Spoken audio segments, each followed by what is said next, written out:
That one, realistically, I could also play one note there and one note here, and of course I already told you you could play that. Okay? So, it's kind of cool, isn't it? You can play now. In one position, you can play, if you want, you could play the 1 chord of a key, in this case A, going to the 4 chord of the key, D. And if you want to play the 5 chord of the key, there it is right there, the E chord, and then back to A.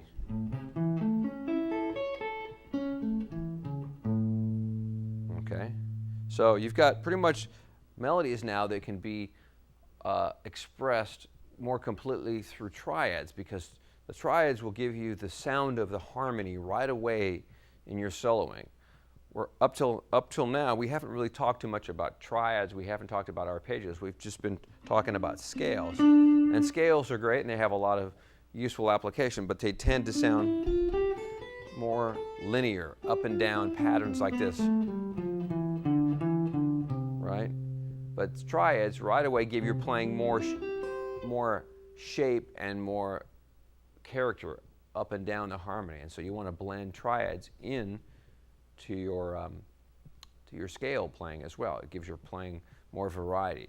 And of course, you can imagine we're not just going to play major triads, we're also going to learn minor triads. We're just going to focus on major triads today. That we'll talk about minor triads in another lesson. But let's just see if we can practice along to my loop station.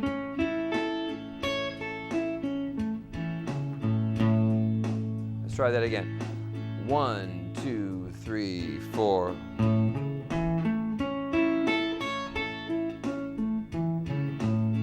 Okay? You can feel the stretch here of your left hand. Try it again. 3, 4.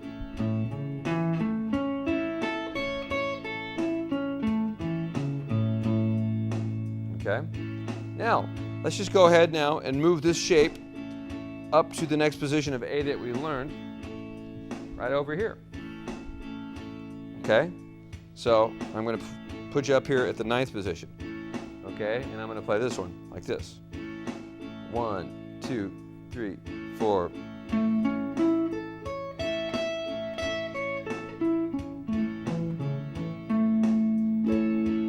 We'll do that again. 3, 4.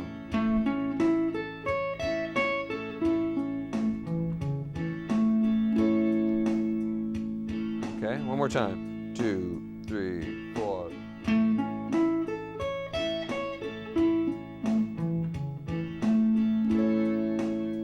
Okay, let's go back to the shape again.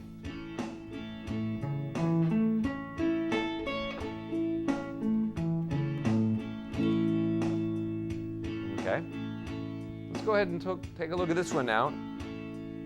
Pattern 2 brings us pretty much up to the 12th fret here. So let's try that one. 1, 2, 3, and 4.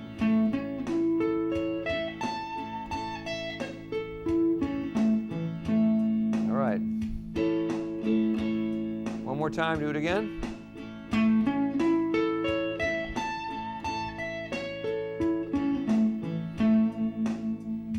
Frets are a little closer together. You got to make sure you play it clean. Let's try it again.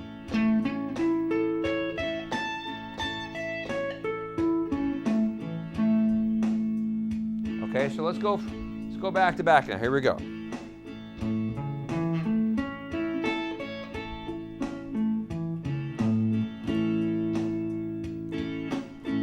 Pattern 1, here we go. 3, 4.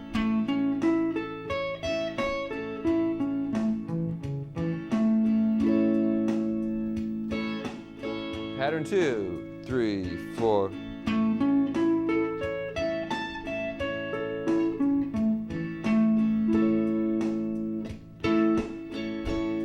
Okay. Okay, so there you have it. 3 new shapes for your fingers to get behind. And if you relate them to things that you've already played, you're going to see how similar they look to other things that you know. And that's the important thing about learning. Okay, so this triad arpeggio, just to summarize, is very close to the major scale that we played right here. Okay, we just have this note that would have been here put on this string, and that just facilitates or enhances the ability to play it. But it's more or less out of this position of A.